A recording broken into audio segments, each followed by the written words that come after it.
I stood there in that courtroom, the Medal of Honor pinned to my chest, catching the light just so, throwing flecks of gold across the polished wood of the bench. It felt heavy, not just the metal, but the weight of every choice that brought me here. My stepmother, Deborah, sat across from me, her voice cutting through the quiet like a snapped guitar string, sharp and raw. "You bastard child," she spat. "Take that thing off. You don't deserve it." Her words hit harder than any judge's gavel ever could. Then there was Madison, my half-sister, leaning in close but not daring to meet my eyes. Her whisper came out soft, almost sugar-sweet, but it stung like venom. "You'll never belong here, Riley, no matter what you wear." I didn't flinch. I'd learned long ago that silence is a ranger's best weapon, and I wielded it like a blade. I'm Captain Riley Mercer, 36 years old, a combat medic with the 75th Ranger Regiment out of Hunter Army Airfield in Savannah, Georgia. But in this room, none of that mattered. Not today. I sat tall on that unforgiving wooden bench, surrounded by stern ancestral portraits and the theater of legal wrangling. The air was thick with the smell of old oak and Deborah's Chanel No. 5, her signature scent trailing like a cloud of judgment. She sat there like some southern queen, her Oscar de la Renta dress, deep navy, not a stitch out of place, looking as sharp as her contempt. That Mikimoto pearl necklace around her throat gleamed like it was choking her with legacy. Madison, to her right, was all white silk and privilege, fiddling with her Cartier watch like this whole hearing was cutting into her mimosa time. To them, I wasn't family. I was just a smudge on their perfect page, a footnote they'd rather erase. But I wasn't here to beg for their approval. I was here to stand my ground, same as I always have. And before I take you through what happened next, let me ask, where are you watching from? Drop your city or country below so I know how far this story reaches. And if you're new here, don't forget to like, subscribe, and turn on the bell to get notifications for future stories. Now, let me tell you how it all started. I could feel their eyes on me, each one like a bullet skimming my skin. That courtroom wasn't big, but it felt like a hollowed-out cave, the air heavy with their quiet judgment and barely hidden venom. My uniform was sharp, boots polished to a mirror shine, the Medal of Honor pinned just below my collarbone, catching the light. But the second I sat down, I knew none of it meant a damn thing in here. Judge Alton Reeves was shuffling his papers, his hands slow and careful, not once looking my way. "We'll now hear from the petitioner's counsel, Mr. Keller," he said, voice flat as the pages in front of him. Graham Keller rose, all smug confidence, like a man who'd never doubted his place in the world. Salt and pepper hair, fancy suit, and a smirk that reeked of country club cocktails. "Your Honor," he started. "Before we move forward with the estate division, the family has raised concerns about Captain Mercer's state of mind." My back went rigid, like a reflex. Deborah leaned forward, her hands clasped like she was praying for my soul. "We only want what's best for Riley," she said, her voice dripping with honey. "This has been so hard on her, especially with her condition." Condition.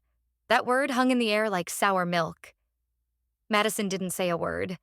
She didn't need to. She sat there, legs crossed, cool as a queen at some high society ball, her lips twitching just enough to hint at a smile she was holding back. Keller kept going, clicking his pen like it was a gavel of his own. The presence of military regalia in a civil probate hearing, particularly the Medal of Honor, could be seen, by some, as an emotional stunt. It might suggest instability or an attempt to sway the room. I almost laughed, but I held it in. Silence was my weapon, and I wasn't about to fire early. I didn't owe them a single word. Keller turned to the judge. "We respectfully request that Captain Mercer undergo an independent psychological evaluation before we proceed." There it was, the punch they'd been winding up for. I glanced at the gallery. Nobody moved. Not William Ashford, who once called me the pride of the base over beers with my dad. Not Mrs. Chambers, who'd slip me cookies every time I came back from deployment, still dusty from the desert. Not even the young paralegal behind Keller, barely old enough to drink, already looking at me like I was a bomb about to go off. The judge pushed his glasses up. Captain Mercer, do you have any comments? I met his eyes, held them steady. No, Your Honor, I said, voice low. Not at this time. That wasn't me giving in. That was me biding my time. Deborah touched her chest, like she'd just carried the weight of the family's good name all by herself. I could almost see her practicing that pose in her mirror, chin tilted, those pearls around her neck shining like they proved she was right. Then Madison spoke up, her voice clear and polished. We love Riley. We just don't want her making choices she'll regret. This isn't about war. It's about home. Home. That was a good one, coming from someone who hadn't stepped foot in Dad's house in 3 years. I let them talk. Let them keep digging their own grave. I'd been in worse rooms than this, under real fire, with more on the line than money or pride. But this room? It felt colder than any battlefield. Because I wasn't just fighting for myself. I was fighting for every scar that earned this medal on my chest. And soon enough, they'd learn what happens when silence finally opens its mouth. I didn't say a word. Not out of fear, but because silence had become my sharpest tool, honed over years of missions where one wrong move could cost everything. I'd learned early, when they underestimate you, let them. Let them talk. Let them strut. Then, when the moment's right, you cut through their noise without even opening your mouth. I stood up slow, deliberate. My boots hit the tile floor, each step steady like a heartbeat. The gallery stirred behind me, their curiosity pressing into my back like a physical weight. I didn't ask permission to walk to the center of the courtroom. I didn't need an invitation. I'd earned that ground with blood, and I wasn't about to beg for it. The Medal of Honor gleamed on my chest. I reached up, unpinning it with the same care I'd use folding a flag over a fallen soldier's casket. My fingers moved steady, precise, the way they did when I was stitching wounds in the dark with bullets flying overhead. Then I set it down. Not hard, not angry. I laid it flat on the wooden table between me and the judge, with a reverence that felt like a prayer. The soft click of metal on wood rang out louder than any argument they'd thrown at me all morning. The room went still. You could feel it. The air turning thick, like the whole courtroom forgot how to breathe. I looked right at Judge Reeves. Didn't say a thing. Didn't have to. That metal sat there, small but heavy as a mountain. A piece of metal I'd earned saving lives in places these people would never go, now sitting in a room where they called me unstable. Deborah froze in her seat, her hands gripping her fancy clutch like it was the only thing keeping her together. Madison glanced at the metal, then looked away fast, like it might burn her if she stared too long. Nobody spoke. Not Keller with his smug suit. Not the clerk. Not even the bailiff. That silence belonged to me. And it roared. It roared for every soldier who'd been told they were too broken to fit back into the world. It roared for every daughter written out of her own family's story. It roared for me. Because I'd stood in sand and blood, under fire, in places these people wouldn't dare whisper about. And yet, here I was, on trial in my own country, my own name dragged through their polished little game. I left the medal there. Let them stare at it. Let them try to measure it with their cold eyes and shiny shoes. Let them see what courage looks like when it doesn't pose for pictures. When I sat back down, I didn't look at Deborah. Her Chanel number. 5 lingered in the air, sharp as every Christmas party I was never invited to. Every gala where they told me to stay out of sight. Madison fidgeted beside her, glancing at her Cartier watch like she could fast forward through this moment.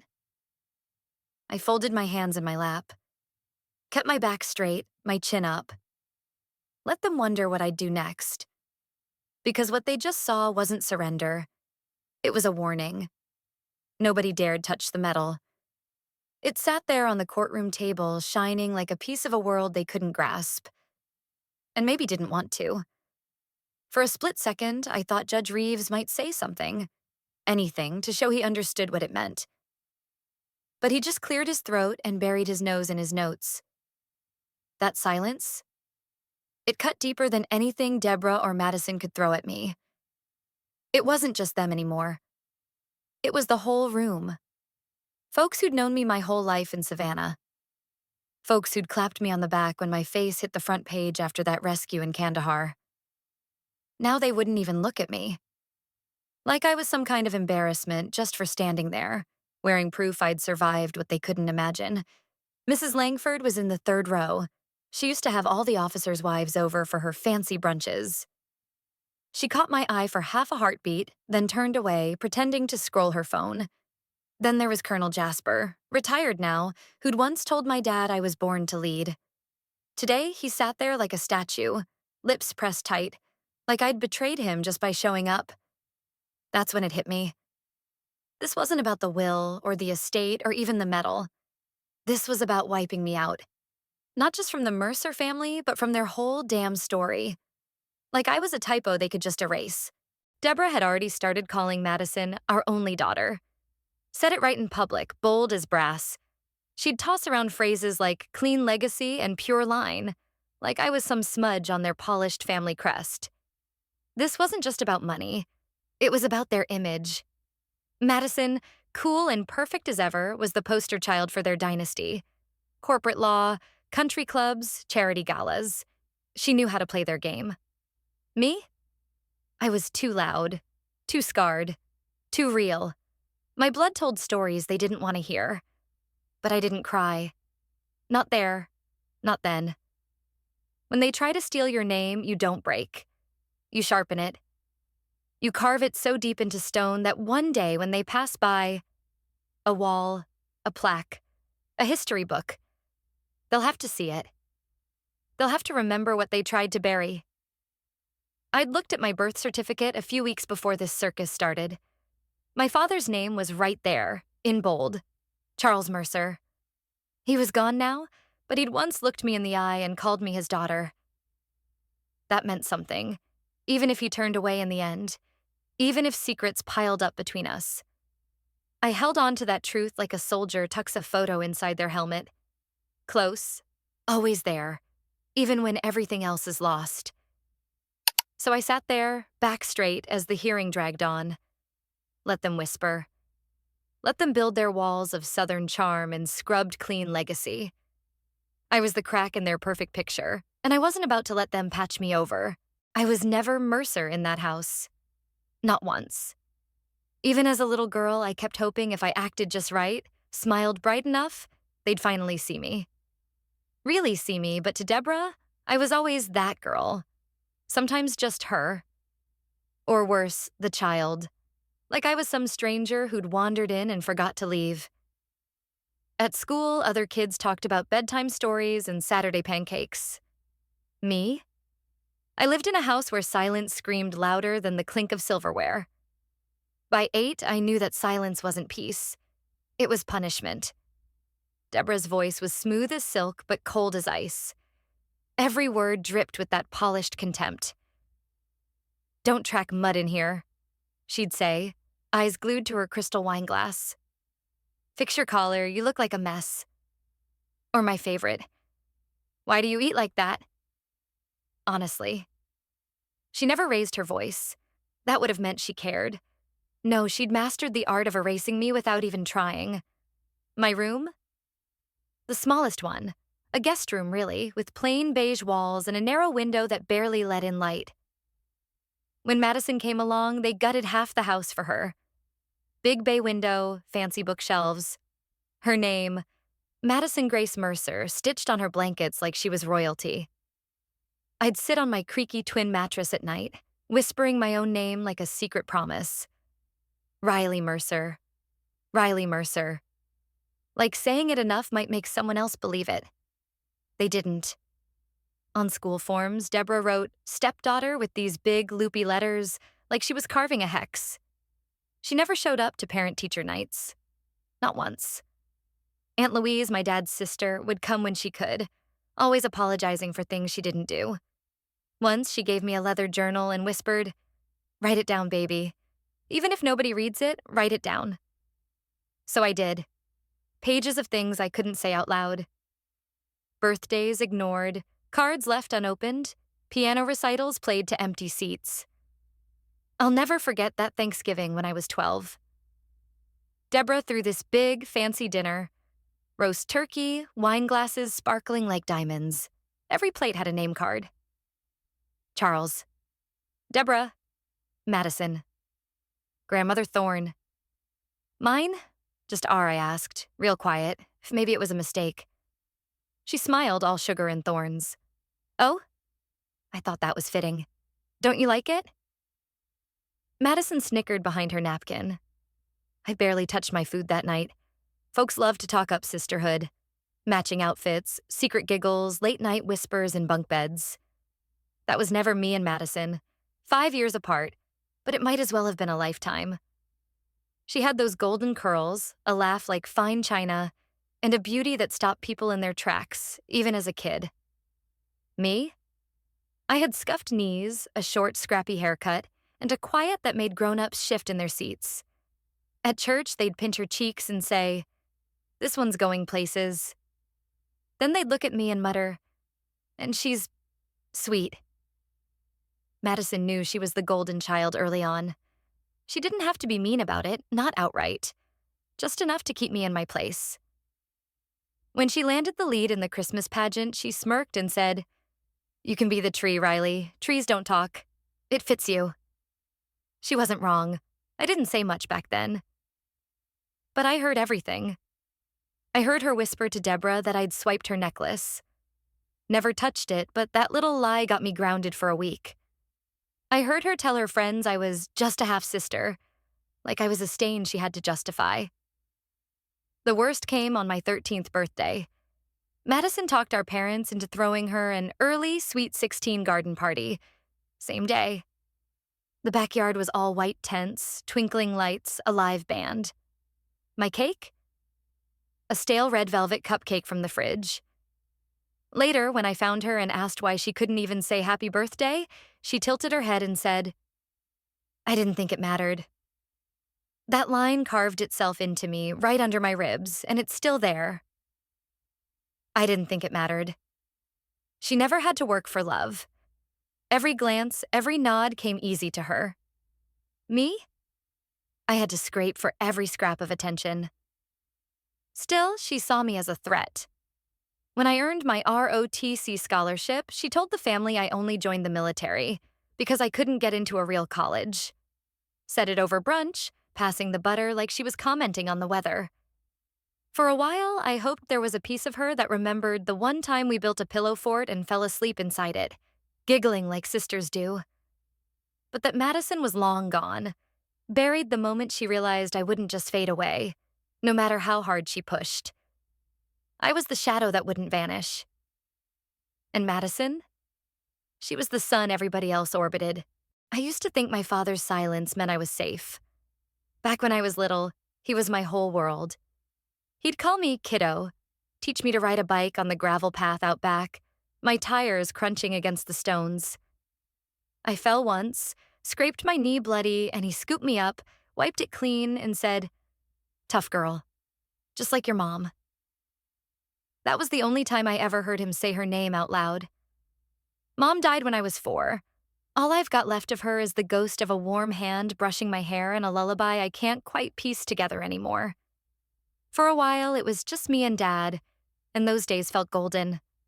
Popcorn on movie nights, bedtime stories, trips to the pier with the salty breeze in our faces.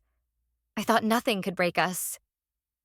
Then Deborah came along, sweeping in like a cold wind wrapped in fancy dresses. Within a year, the house wasn't ours anymore. Heavy curtains blocked out the light. Laughter faded to whispers. And Dad? He was still there, coming home every night, sitting at the head of the table, but he wasn't mine anymore. It crept up in small ways.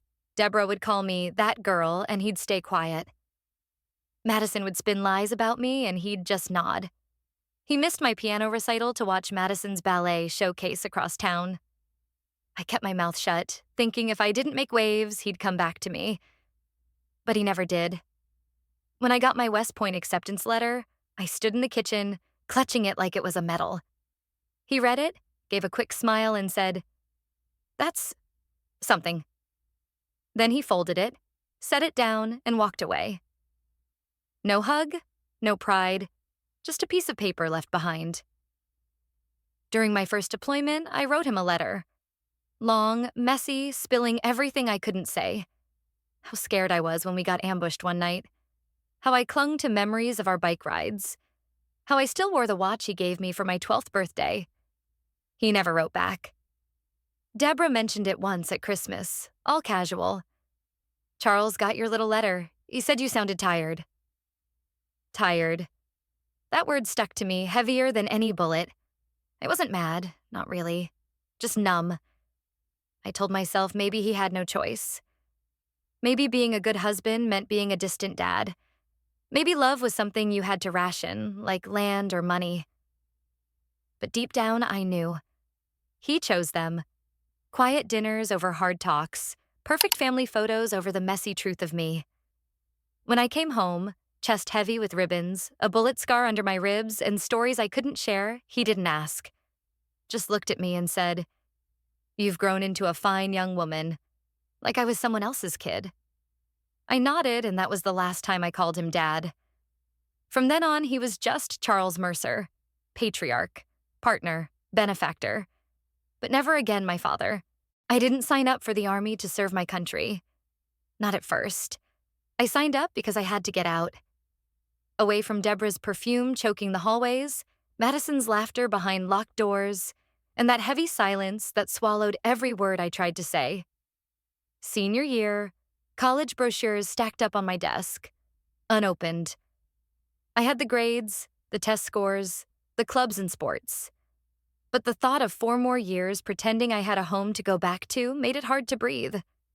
So when the Army recruiter showed up at school, all polished boots and big talk about purpose, I said yes, before I even told a soul I was thinking about it. I dropped the news at dinner. Deborah didn't even look up from her roasted duck. She said. "Figures." Madison smirked and asked if I'd be peeling potatoes or shining boots. Charles just stared into his wine glass like it held all the words he didn't have the guts to say. Nobody said thank you. Nobody said we're proud. That night, I packed my whole life into one duffel bag. Left behind the bed I never fit in, the childhood photos that never existed, and the family who never saw me. Basic training broke me down to the bone. Then it built me back up. For the first time, people called me by my last name like it meant something. Mercer. No sneers, no eye rolls, just orders. "Mercer, move." "Mercer, cover left." "Mercer, you good?" And I was. Better than good. I found something I didn't even know I was looking for. Clarity. Pain made sense. Orders made sense. Brotherhood, even through sweat and gritted teeth, made sense. The first time I qualified expert with my rifle, I called Aunt Louise from the barracks phone. She cried, said she always knew I'd make it, said my mom would have been proud.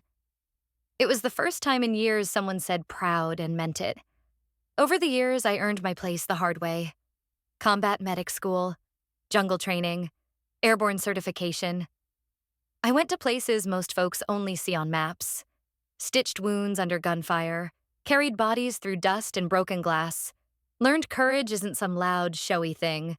It's quiet, steady, showing up when nobody's looking. I never chased medals or patted myself on the back. But one day, a letter came. Official, heavy, marked confidential. Inside was a nomination for the Medal of Honor. I thought it was a mistake. Turns out my commanding officer put it in after an ambush in Kunar Province, Afghanistan. Our convoy got hit. I pulled 3 soldiers out under fire, did surgery in the field, stayed behind to cover the last evac chopper. I survived. Barely. I didn't tell anyone back home. Not Deborah. Not Madison. Not Charles. They didn't deserve the story. They'd already written me out of theirs. When they pinned that medal on my chest, I didn't feel pride. My heart just ached. Because in that moment, I knew I'd done what they could never take away. I'd made a name for myself, Mercer. Not because of them, but despite them. Coming home was supposed to feel like a win. Instead, it felt like stepping into a trap with no weapon to my name. The Medal of Honor ceremony was done. Handshakes over, photos snapped. My uniform still crisp and gleaming. I caught the first flight back to Georgia, not because I missed it, but because I didn't even know what home was anymore. I had to find out if anything had changed. I didn't tell a soul I was coming. Rented a car at the airport and drove straight to the Mercer estate. Same old iron gate, same winding driveway lined with neat hedges and that heavy, hollow quiet. The place looked frozen in time, like nothing had moved since I left.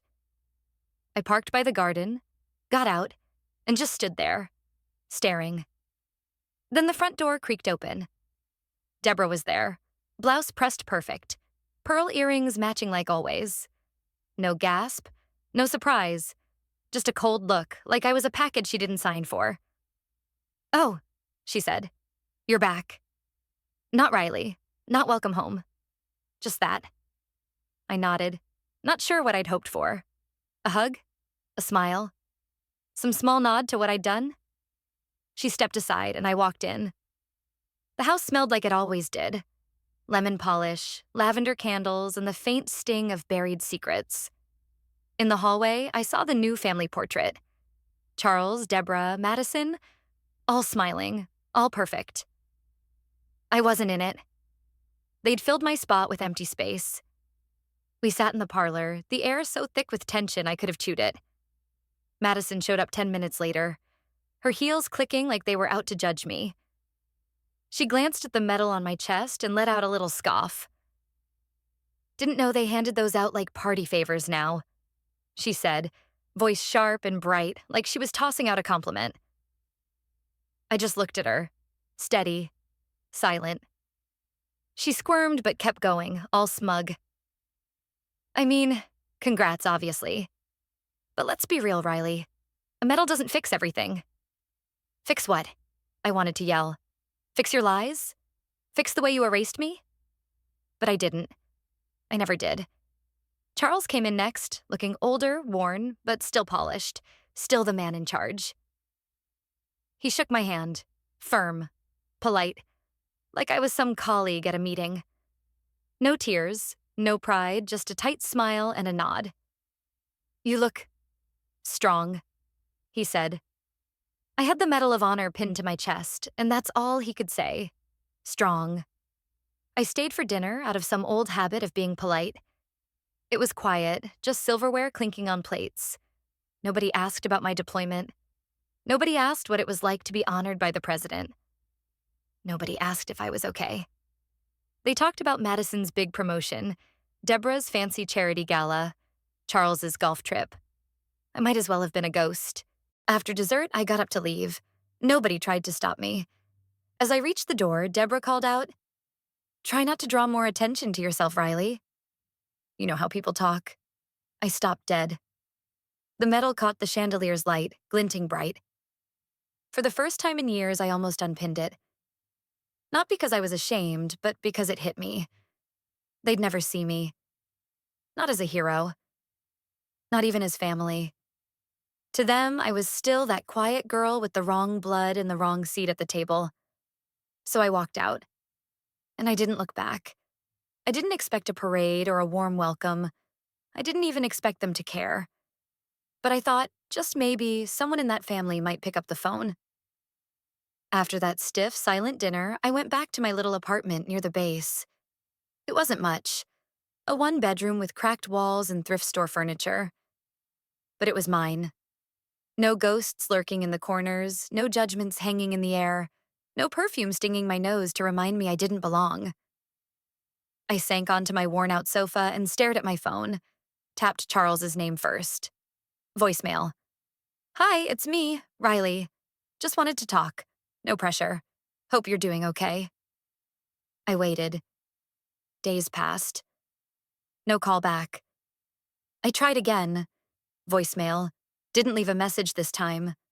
Then I called Madison. She picked up and I could hear the regret in her voice before she even spoke. "What do you want?" she snapped, like I was a meeting she didn't have time for. Wanted to talk, I said. A long pause, then a laugh. Not the warm kind. You've got your medal, your spotlight. Isn't that enough? Madison, I started, but she cut me off. Don't call me again. Click. Silence, heavy and cold, settled in my chest like ash. I tried Aunt Louise next, the only one who ever really saw me. Her number was disconnected. Checked Facebook. Her profile was gone. Later, I found out Deborah had shipped her off to a senior home upstate to cut the drama. Cut the drama. Like love was some messy script they could just rewrite. Days blurred together. I threw myself into work. Training, drills, stacks of paperwork. Took extra shifts, late-night hospital runs, anything to outrun the quiet. But it followed me, heavy and unrelenting. I kept seeing that courtroom in my mind. Their glares, their whispers, those edited videos Madison slipped in. Deborah sitting there, legs crossed, smiling like a snake, calling me unstable. They all looked so sure. Sure I didn't belong. Sure I wasn't one of them. And yet I still carried their name. Mercer. I'd held on to it like it was some kind of tether, proof I'd once had a place. Now it felt like chains. One afternoon, I sat across from Major Kim, a JAG officer with kind, tired eyes who saw through the cracks in people's stories. You're listed in your father's estate documents, she said. But there's been movement. Quiet movement. Someone's trying to declare you mentally unfit. I blinked. What? She pushed a file toward me. Notarized letters, statements, even a grainy video from my post-deployment counseling. All twisted to paint me as unhinged. You need to be prepared, she said. They're building a case. I nodded, numb. It clicked. The silence wasn't them ignoring me. It was a plan. They weren't just turning away. They were erasing me. For the first time since I'd earned that medal, I felt fear. Not of bullets or bombs, but of being forgotten, rewritten, silenced for good. But under that fear, something else was waking up. Resolve. If they wanted a quiet daughter, they picked the wrong soldier. I wasn't going to sit back and let them strike first. Not this time. That courtroom felt colder than any battlefield I'd ever walked. Not just the chill in the air, but the way it pressed down on you. Heavy with judgment. Hard benches, polished floors, wood panels that seemed to drink in every lie. The American flag stood proud behind the judge's bench, but for a moment it felt like it was staring me down, just like everyone else in the room. Across the aisle, Deborah sat like she was at a fancy tea party, not a legal ambush. Navy blue skirt suit, matching gloves, lips pressed tight in a show of fake sorrow. Madison was beside her, draped in cream silk, legs crossed, fiddling with her Cartier bracelet every few seconds like she was counting down to her next jab. Their lawyer, Alton Price, young, slick, with a smugness that could curdle milk, leaned in to whisper something, and they both nodded. My stomach twisted. I'd faced war without flinching, but the thought of what they could do in this room, with their polished claws out, scared me in a way bullets never did. The judge banged his gavel, calling the room to order. Price stood, smooth as oil. Your Honor, he said, we're here to discuss the mental stability and legal capacity of Captain Riley Mercer to manage her late father's estate. He didn't even glance my way, like I was a ghost haunting my own trial. She's shown erratic behavior since returning from combat, he went on. Isolation, paranoia, emotionally aggressive tendencies. We believe she suffers from untreated PTSD, rendering her incapable of managing the Mercer legacy responsibly. Incapable. That word hit harder than any gavel. Deborah took the stand first, laying her hand on the Bible like she knew what sacred meant. Price started easy. Mrs. Mercer, can you describe your relationship with Captain Mercer? Deborah dabbed her eyes with a silk handkerchief like she could will tears into existence. She was always a troubled child, she said, voice soft and venomous. Withdrawn, distant. After her mother died, she barely spoke. I tried to help, truly, but she never let me in. She flicked her eyes at me, just once, with a smile sharp enough to cut. Now, back from war, it's worse. She's angry, unstable, accused us of things, said Charles didn't love us, even claimed he promised her the whole estate, but there's no evidence, Your Honor. None. Evidence. She picked that word like a sniper picks a target. Then Madison took the stand, crying right on cue. I wanted a relationship with her. She sniffled. She's my sister, even if, well, we weren't close. But she scares me now. Scares her? I've dragged men out of burning wrecks, patched soldiers bleeding out in the dirt, kept my hands steady under gunfire. But sure, Madison, tell them how my silence spooked you. She showed up at my office once, unannounced. She went on. In uniform. I thought she had a weapon. She looked lost, like she didn't know where she was. The gallery gasped. Perfect performance. Then came their big move. A letter they said I wrote in some dark moment overseas. Desperate. Broken. I wish I had never come back. It read, I don't belong anywhere. Sometimes I think my family would be better off if I disappeared. I never wrote that. It sounded like me, but twisted, like they'd ripped pages from my old journals and stitched them into a fake suicide note. I stared at my boots, not out of shame, but because if I looked up, I might have screamed. Or worse, cried. And I'd give them neither. This wasn't just about cutting me out of the will. This was war. And they hadn't seen what I was holding back yet. When it was our turn, the air in the courtroom shifted. Not loud, just a subtle tightening, like the moment before a storm breaks. My lawyer, Beckett, stood up, calm as a man who'd fought battles in courtrooms instead of foxholes. No fancy cufflinks or slick charm, just a plain silver tie, a faded scar above his eyebrow, and a folder packed with quiet, burning truth. Your Honor, he started, voice steady.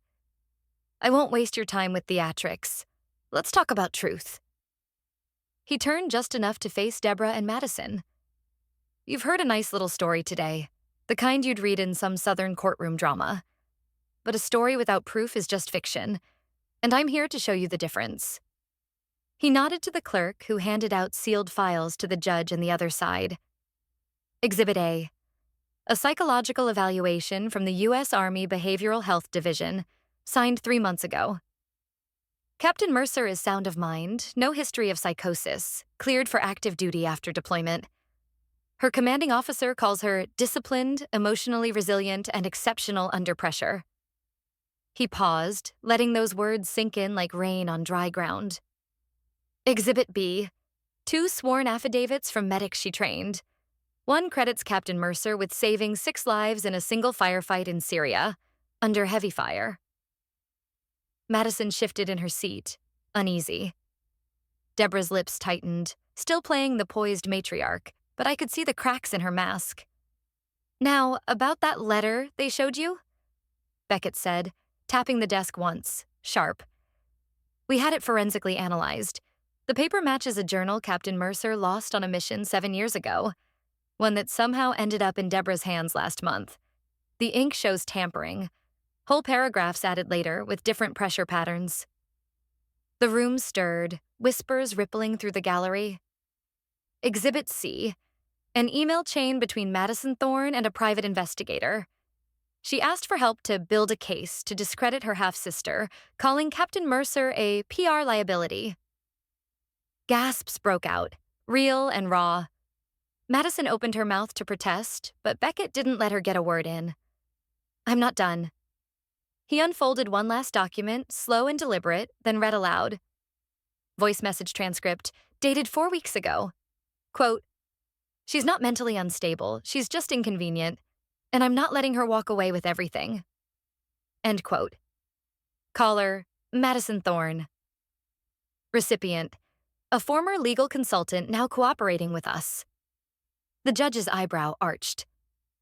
Price, their lawyer, leaned over, whispering hard at Deborah, who looked like she'd forgotten her lines for the first time.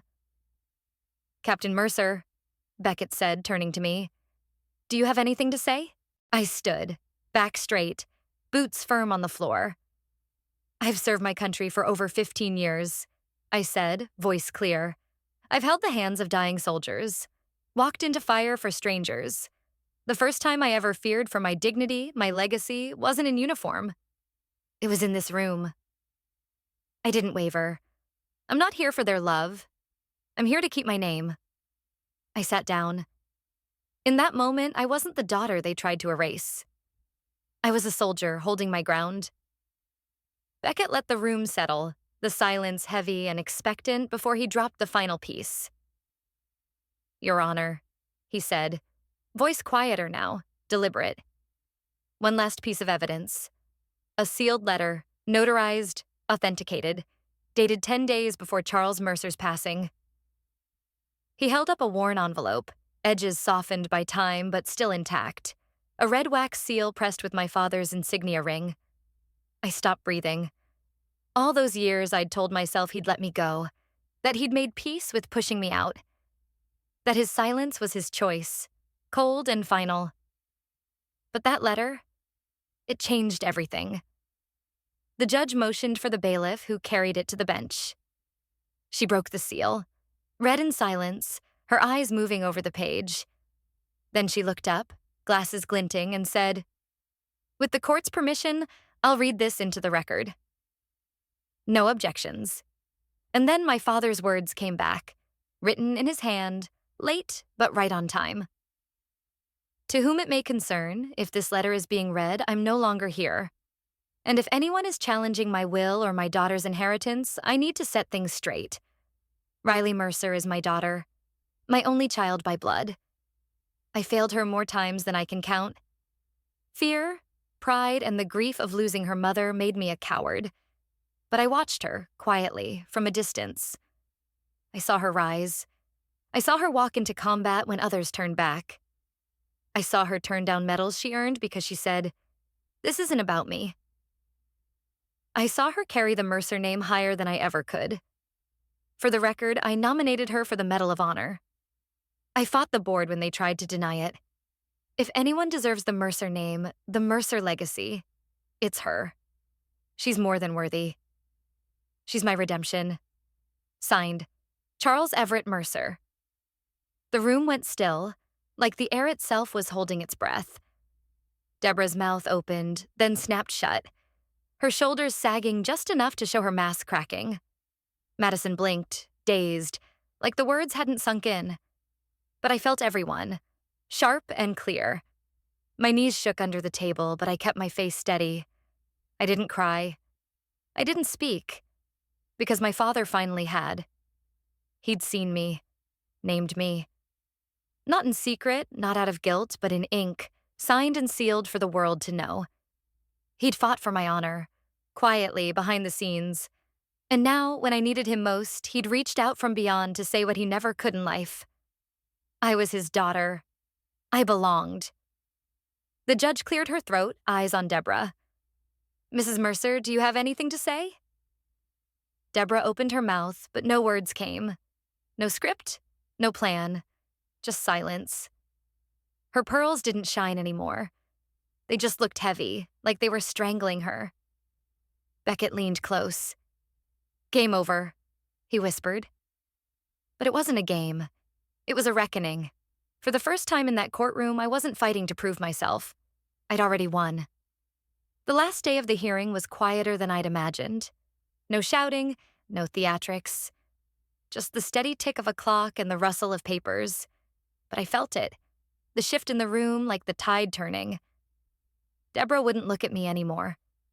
Madison showed up barefaced. No Cartier, just dark circles under her eyes and a jaw clenched tight. The judge started her ruling, voice calm and even, but every word landed like a drumbeat. "The court finds that Captain Riley Mercer is of sound mind and fully competent to execute any legal and financial responsibilities bestowed upon her through the last will and testament of Charles Everett Mercer." My heart tightened, but she wasn't done. The court also finds evidence of attempted manipulation and submission of forged materials by the petitioning parties, namely Mrs. Deborah Mercer and Miss Madison Thorne. These findings will be submitted to the District Attorney's Office for potential criminal investigation. There it was. Not a shout or a scene, just their world crumbling, quiet as old paint peeling off a wall. Beckett put a hand on my shoulder. "You held the line," he said. "You stayed upright." Tears pricked at my eyes, but I pushed them back. I wanted to see this moment clear, every second of justice hitting its mark. The judge laid it out plain. I was the sole inheritor of Charles Mercer's estate. The Savannah House, the family trust, controlling stake in Mercer Thorne Shipping, and the endowment in my mother's name. Everything they tried to rip away was mine. Locked in. Legal. Forever. Outside, reporters were circling, whispers of my father's letter already spreading. A soldier's story was turning into a headline, but I wasn't ready to talk. Not yet. As I walked down the courthouse steps, I saw Deborah and Madison behind me, stiff and silent, trying to slip away unnoticed. But they couldn't hide anymore. Their reputations were stained, their schemes laid bare. Deborah, once the belle of every society gala, now faced a legal storm. Madison's name was trending, but not for her promotions or parties. Me? I was just Riley, still standing, still quiet, but my silence meant something new now. Power. Peace. A reporter shoved a mic in my face. "Captain Mercer, any comment?" I stopped, looked at him, and let it out. My father disowned me at 17. My family tried to erase me at 36, but the truth has a way of hanging on, especially when it's carved in metals and blood. Then I walked away. This wasn't about revenge. It was about being seen, and I'd finally, undeniably earned that. 3 months after the trial, I found myself somewhere I never thought I'd be. The White House Rose Garden. The president had asked me to come as myself. No uniform, no formalities. But I wore the Medal of Honor anyway. Not to prove anything, just to remind myself I'd made it through. Cameras flashed, soldiers, veterans, and families clapped under the soft May sunlight as the president stepped to the podium. He looked at me and said to the crowd, "Some wear medals. Others silence a nation just by wearing one. Today, we honor Captain Riley Mercer." His words blurred together, but one line stuck with me. Riley didn't just fight on the battlefield. She fought for dignity, for truth, for veterans who come home to silence instead of welcome. My hand gripped my chair, not from nerves, but from a flood of feeling. All my life, I thought I'd stay the outsider daughter, the name left off invitations, the face missing from family photos. But there I was, in the heart of the nation, no longer a shadow. I was the light. Afterward, a West Point cadet, hair in a tight bun, came up with tears in her eyes. "Ma'am, I was going to quit the military," she said. "Your story pulled me back." I hugged her, no words needed. Then an old ranger, leaning on a cane, silver unit pin gleaming on his collar, approached. "We used to think ranger was just for men," he said, smiling. "Then we heard your name on the radio. Now I tell my granddaughter, if you want to be strong, don't shout. Be like Riley Mercer. Silent, but unforgettable." I nodded, shook his hand firm, and swallowed the lump in my throat. That evening, a handwritten letter came from the chairman of the Joint Chiefs. "We've named a medical readiness wing at Fort Moore after you, Mercer Medical Readiness Wing, for soldiers like you, who save lives and remind us to save our conscience." I didn't keep my father's inheritance for myself. Most of it went into a foundation, the Second Home Fund, for veterans with PTSD, and those cut off from family after service. I wanted anyone who lost their first home to have a shot at building another. A month later, I cut the ribbon at the first center in Atlanta. A mural on the wall showed me bandaging a soldier. Autumn leaves swirling around us. Below it, in bold letters, were words from my father's last journal. "She is my redemption." I stared at them, didn't cry, just smiled. I'd forgiven him, not for his sake, but for mine, to be free of that weight. That night, I sat on the porch of the Savannah house, once Deborah's, now mine. Crickets sang, bougainvillea swayed in the breeze. No cameras, no crowds, just me. A woman, a soldier, a daughter once disowned, finally at home in my own skin. I'd lost so much. My mother, my childhood, the approval I once chased. But I'd gained more. Honor, community, a life I didn't need anyone's permission to live. Someone once asked if I got my revenge. I just smiled. I didn't need it. I only needed them to see I was still standing, carrying the name Mercer. Not as a burden, but as a victory. After the courtroom laid bare the truth, my father's letter, his sealed nomination, their forged evidence, the world turned its back on them fast. The Thorne name used to mean something in Georgia. Big houses with white columns, charity galas, their faces in the society pages. But the day the judge threw out their claims and upheld my father's will, those doors didn't just close. They slammed. Deborah skipped the final hearing, her lawyer mumbling something about her being too distressed. Word was she spent that day packing up the Savannah mansion, the one she'd filled with gold-framed portraits and fancy crystal. Now it stood empty, cold, and quiet. She slipped out of town without a word to her bridge club or her precious social committee. I heard she landed in a rented condo in Charleston, using her maiden name. Country clubs shut her out. Headlines stung. Socialite slandered soldier, the fall of Deborah Thorne. She tried starting a military support nonprofit, but it sank fast. Nobody backs a woman who tried to tear down a Medal of Honor recipient. Nobody claps for someone whose lies made national news. I didn't gloat, didn't cheer. I let the silence do the talking.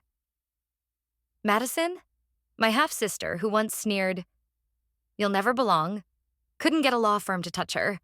She quit her job 2 weeks after the trial, right before the Bar Association started sniffing around for ethics violations. Turns out faking psych records to smear your sister doesn't sit well with them.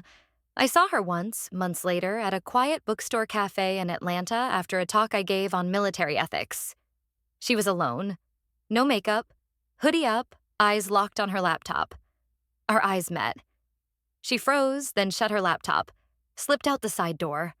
No words, no fight. Just shame. A video surfaced later, sent by some law student. Madison, giving a community college talk on navigating personal crises, not law. The comments tore her apart. She's the one who lied in court, right? Faked evidence to screw over her sister? Disgraced socialite turned life coach. Pathetic. I didn't add to the pile on. Some stories don't need my voice to end. A year passed. The Thornes became a warning, a footnote in legal ethics classes. No more invitations to galas or legacy panels. Their name, once spoken with awe in fancy parlors, was now a whisper of disgrace. Or not spoken at all. The Mercer name, though? Mine. It's carved on plaques, stitched on uniforms, carried in the hearts of those who value more than bloodlines. One night, in my office at Fort Moore, a letter arrived. No return address, just a note in a familiar hand. I was wrong. I thought power was appearances, legacy, money. You showed me it's something else. I hope you'll forgive me someday. Not for me, but for you. No signature, but I knew it was Deborah. I folded it, tucked it in a drawer. Not to hold on to it, but because even a story of defeat deserves a quiet close. Now, I walk into classrooms, speak at veteran events, stand with soldiers who feel invisible. When I say, "I'm Captain Riley Mercer," heads nod, not for fame, but respect. Sometimes they ask, "What happened to your family?" I just smile. The truth's simple. I didn't lose a family. I lost a lie, a mask.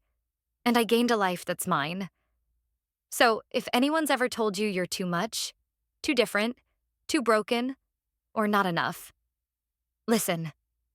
There'll always be folks trying to write your story. Don't let them pen the last page, because sometimes the ones they try to erase are the ones history holds on to forever. I stood on that porch in Savannah, the night air thick with the hum of crickets and the scent of bougainvillea, thinking about those words I'd carried for so long.